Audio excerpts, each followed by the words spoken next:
Un nettare rosso, violaceo profondo, delle origini nobili e una discendenza da dimostrare. La storia della Recantina è travagliata come quella di un sovrano caduto, ma ardito e desideroso di tornare al suo trono. Il nome potrebbe significare letteralmente re della cantina, e le sue origini risalgono a quei secoli in cui nobiltà e sovranità significavano ancora qualcosa. Come un vero discendente che ambisce al potere, la questione della Recantina ha stimolato nei primi anni del nuovo millennio, quando è stata riscoperta anche commercialmente, alcune controversie sulla sua identità territoriale. Oggi, impossibilitati a indicare quale sia la sorella maggiore e vera erede al trono, si parla di 3 varietà differenti: Pecolo rosso, Pecolo scuro e Recantina Forner. Resta però una domanda: qual è la vera Recantina?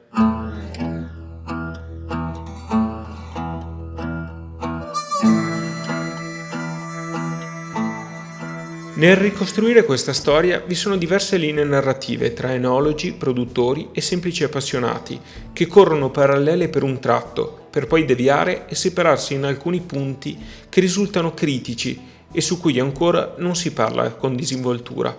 Parlando di Recantina, le notizie più vecchie che ci sono arrivano al 1600 con l'Agostinetti, dove cita la Recantina e la benedice, o meglio le Recantine, per il buon vino, il gran colore che danno, la quantità e soprattutto la sua serbevolezza, la sua conservazione. Facciamo ancora un salto di ancora un centinaio di anni e abbiamo un altro documento storico dove si consiglia il San Benedetti di utilizzare la Recantina e che sia posta a dimora solamente sulla collina, perché è là, in quel posto, che dà i migliori risultati.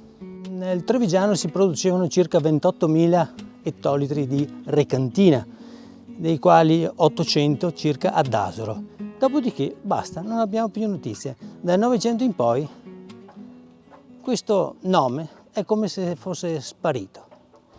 Con l'abbandono della collina, determinato anche dallo sviluppo economico attorno agli anni 50-60, che ha provocato lo spopolamento della forza lavoro nella parte collinare per andare a lavorare nelle fabbriche, aveva fatto sì che ci sia stato un progressivo abbandono delle colline e di conseguenza anche di queste varietà locali.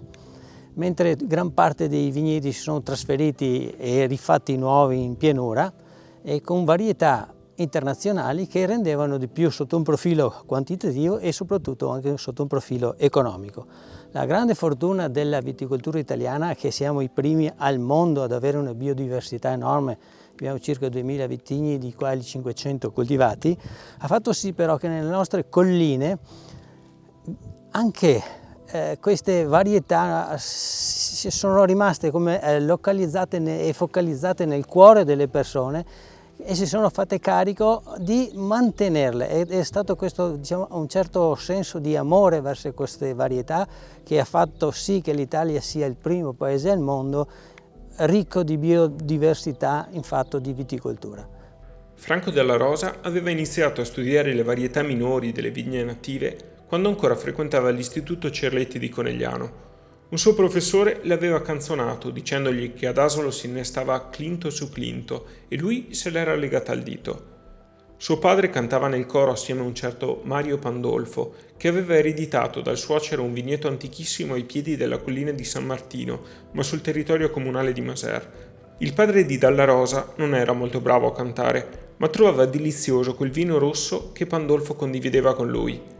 A questo punto la storia incrocia quella di Gianfrancesco, figlio di Mario Pandolfo, che rappresenta il secondo narratore di questa vicenda. Secondo i suoi studi, convalidati attraverso catasti dell'epoca, la Recantina era già all'arrivo di suo padre un lascito antico almeno di un paio di secoli e il vigneto La Franza di Casefragona, a Crespignaga di Maser, era stato possedimento di alcune famiglie veneziane. Questo terreno che noi vediamo qui è stato proprietà, insieme alla casa colonica di cui adesso ci sono i resti della vecchia casa mia familiare, è stato proprietà di famiglie nobili veneziane, prima i Donà dalle Rose e poi i Querini che l'hanno ereditato per matrimoni fra di loro. Il fatto importante è che la famiglia Fregona, i Fregona, i miei antenati, sono vissuti qui e lavoravano tutto questo terreno per conto di queste famiglie nobili veneziane. Dai catasti veneziano del 1700 e poi napoleonico e anche austriaco, risulta che qui è sempre stato tenuto a viti, era terreno vitato. Dal 1950 in poi mio papà si è innamorato di quest'uva perché gli dava un vino che gli dava tante soddisfazioni. Allora lui arriva qua e trova queste viti che noi vediamo qua, le trova già, perché le testimonianze che ho è che lui queste le ha trovate da lui, che purtroppo non c'è più, da mio zio che è ancora vivo, che poi ha coltivato alla sua morte il terreno, e da tanti altri. Perché è importante famiglie veneziane, i nobili veneziani? Perché questo vitigno storico è nominato anticamente. C'è la famosa opera di Carpenet e Vianello. Nel 1974 loro fanno la cernita esatta di come è la situazione del vino e dei vitigni nella provincia di Treviso. È come una fotografia della realtà vitivinicola trevigiana appena prima che succeda la catastrofe della fillossera. Quindi quell'opera lì ci dà esattamente riportato quali sono i vitigni bianchi e i vitigni neri della nostra provincia. Al numero 9 c'è appunto la Recantina. 1874. La cosa interessante di questa ricerca è che con i dati che hanno ricavato dai vari comuni hanno potuto fare anche una carta enografica, la prima carta enografica della provincia, in cui si riportano le maggiori produzioni per comune dei vitigni rossi e dei vitigni bianchi. Guarda caso, e questo è un punto fondamentale per trovare il nesso fra le famiglie veneziane, la mia famiglia Fregona che poi diventerà Pandolfo, e anche quella che è la storia del Recantino, perché la Recantina, la maggior produzione in tutta l'area asolano-pedemontana è, guarda caso, a Maser, in maniera inoppugnabile. Quando avevo iniziato a conoscere la famiglia Pandolfo, ero incuriosito anche dal vino. Allora un giorno sono venuto su per assaggiarlo e me l'avevano preso un bicchiere da una damigiana. Era di un colore rosso violaceo intensissimo, con una bella spuma e un'effervescenza, e ho detto: ma come mai sto vino?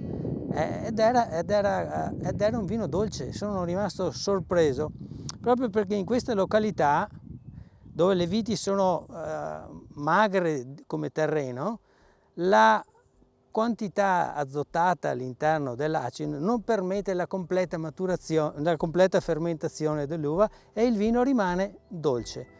Ed era quindi compito preservarle queste viti, questo unico, diciamo, enclave piccolissima. Mario mi aveva chiesto un po' di materiale, cerchiamo di portarle in un luogo che possiamo, non so, difenderle queste viti. Mi aveva dato un po' di fasciame, un po' di legno, e ne abbiamo fatto 300 piante piantate in aperta campagna distante dai boschi, proprio per riuscire a salvare questo materiale. Gli studi effettuati dalla Cancelliere e da Veneto Agricoltura avevano trovato delle altre recantine nella zona di Fonte, ma certamente quelle recantine della zona di Fonte sono partite da materiale preso e selezionato su quest'area, perché parte di contadini di Fonte conosciuti venivano a prendere il materiale qua dalla famiglia Pandolfo, quindi si portavano via i pezzi di tralci e se le innestavano nelle aziende che si trovavano nei territori limitrofi. Però questo è il vero cuore collinare della parte davanti dell'Asolano, dove è nata e si è sviluppata la Recantina.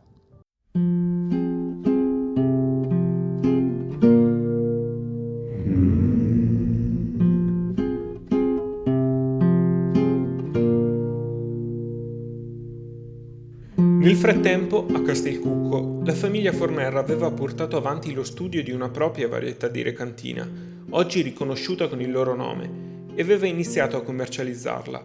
Prima a imbottigliare, Pat del Colmel ha iscritto la propria varietà al catalogo nazionale, sancendo l'originalità del proprio prodotto. È partita sicuramente da qui.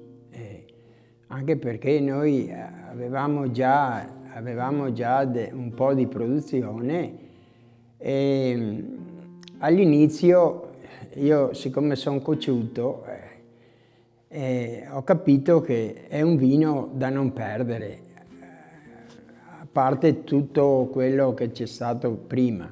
Comunque, io dico una cosa, è partito tutto da qua, nel frattempo si sono trovate altre recantine, però quella originale è sempre la recantina Forner, trovata nella nostra azienda.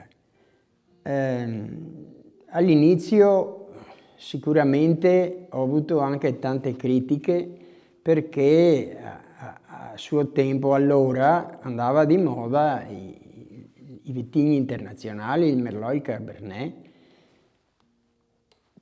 Però in questa zona quei vini li trovi in tutto il mondo, ma in questa zona, avendo un vino nostro, un vino del territorio, ho messo anima e corpo per poter tirar fuori un vino che possa competere con i grandi vini italiani, con i grandi vini del mondo. Non si può parlare di recantina se non parliamo della famiglia Fornar. La famiglia Fornar da sempre ha coltivato la recantina ed è stata la prima e l'unica ad imbottigliarla nei tempi passati. Questa recantina qua dall'azienda Fornar l'hanno sempre avuta, l'hanno sempre coltivata, anche in quantità notevole. Hanno permesso la valorizzazione, la coltivazione, l'imbottigliamento e l'iscrizione, visto la quantità considerevole di prodotto che veniva anche coltivato e imbottigliato, l'iscrizione a catalogo nazionale dopo lo studio effettuato dapprima dalla Cancelliere, poi da Veneto Agricoltura. Attualmente, quindi diciamo grazie a questa famiglia, se buona parte della recantina che ha avuto successo grazie alla qualità del prodotto è legato a questo fondo, a questa azienda.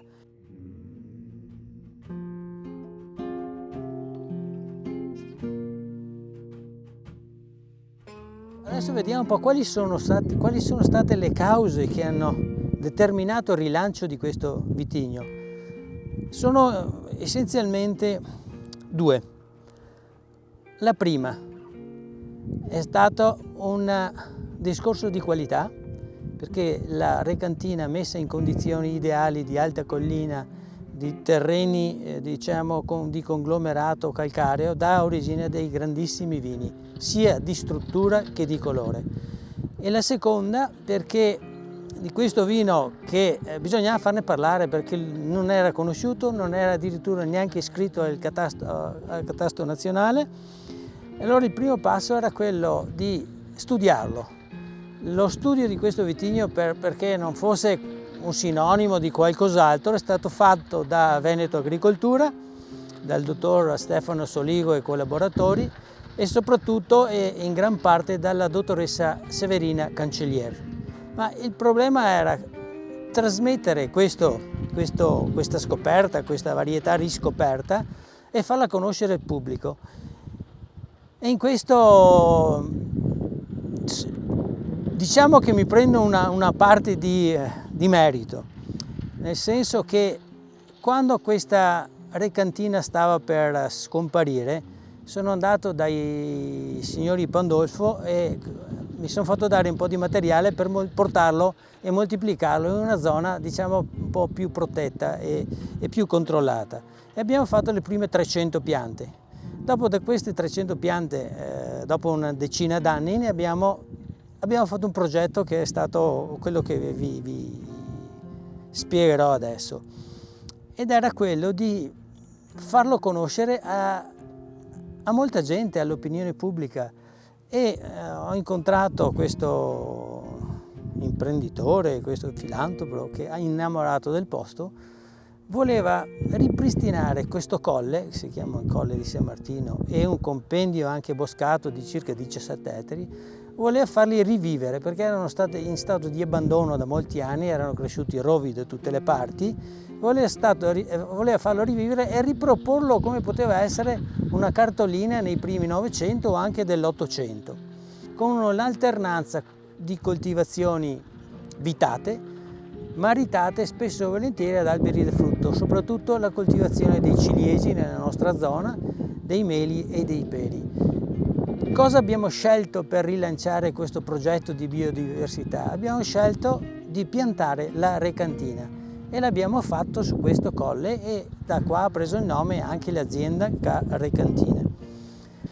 Era un progetto che ha avuto tutte le autorizzazioni possibili, perché bisognava muoversi con le accortezze possibili, però ha causato anche delle grosse problematiche, perché chi non lo conosceva a livello ambientale pensava chissà cosa, quindi si sono interessati Italia Nostra, il WWF, eccetera, eccetera, e hanno creato, diciamo, un po' di problematiche nella popolazione, perché tutti si chiedevano cosa sta succedendo sui colli di San Martino. Però ne avevano parlato intanto tutti i giornali, sia nazionali che anche internazionali, proprio di questo rischio di devastazione della parte collinare, cosa che per fortuna non è successo e non volevamo succedesse. E da questo progetto si può vedere la realizzazione che è stata fatta in un contesto e in un recupero paesaggistico di altissimo livello, perché abbiamo interpretato sia la voglia di ricostituire questo vigneto dell'Ottocento come formazione, ma abbiamo inserito delle accortezze tecnologiche di rispetto ambientale, ma di alto livello. Sì, la recantina nel suo percorso di valorizzazione ha creato anche qualche problematica, perché da parte di Asolo, da parte mia, purché non andasse persa questo vitigno, avevo fatto sì, l'avevo iscritta alla DECO come DECO Città di Asolo. DECO è una legge nazionale che permette l'iscrizione di prodotti tipici e di prodotti locali che hanno una valenza territoriale limitata, di essere iscritti e valorizzati nell'ambito del proprio comune. È una carta di identità di un prodotto, e l'avevamo iscritta come recantina DECO di Asolo.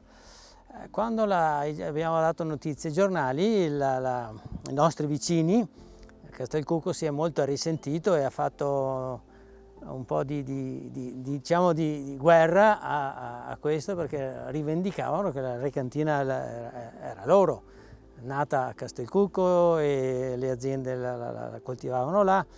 Insomma, dopo questo ha fatto sì che se ne parli, i giornali ne hanno scritto, e anche questo ha contribuito a diffondere e valorizzare questa varietà che da questo momento in poi ha iniziato a prendere piede, prendere visibilità, e per fortuna adesso sta andando bene. La recantina non è un prosecco, la recantina è un'uva che deve essere coltivata nel posto proprio vocato, dove si può fare un grande vino, in collina, esposta al sole, vendemmia molto tardiva, produzioni bassissime, se no andiamo a fare un vino che, per carità, sarà sempre un vino buono, però non può essere un vino di grande qualità. Io sento il bisogno interiore di difendere la memoria e avere anche riconoscenza nei confronti del mio nonno materno, Giocondo Fregona, e poi soprattutto di mio papà, mio padre Pandolfo Mario. È merito loro se in questo terreno, in questo vigneto, è stata preservata, curata e poi coltivata la famosa recantina.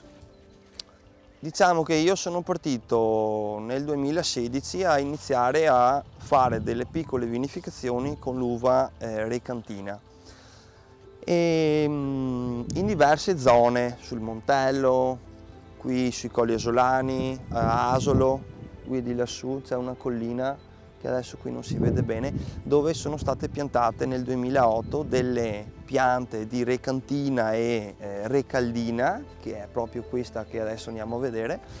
Quindi diciamo che vinificando, insomma assaggiando questi vini, sono capitato qui a Masers proprio perché secondo me è un'espressione davvero molto molto interessante a livello di potenziale enologico delle uve, e i vini vengono davvero molto buoni, insomma, ecco.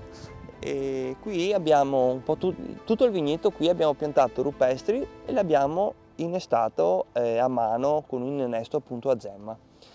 È un lavoro un po' lungo e ci vuole tanta pazienza, c'è un po' di lavoro anche di tenerle pulite, vangate, ci metti di più ad andare in produzione, però io credo che alla lunga questo diciamo, sacrificio mi porti a un risultato che secondo me mi premia, ecco, a livello di vino, almeno io spero sia così.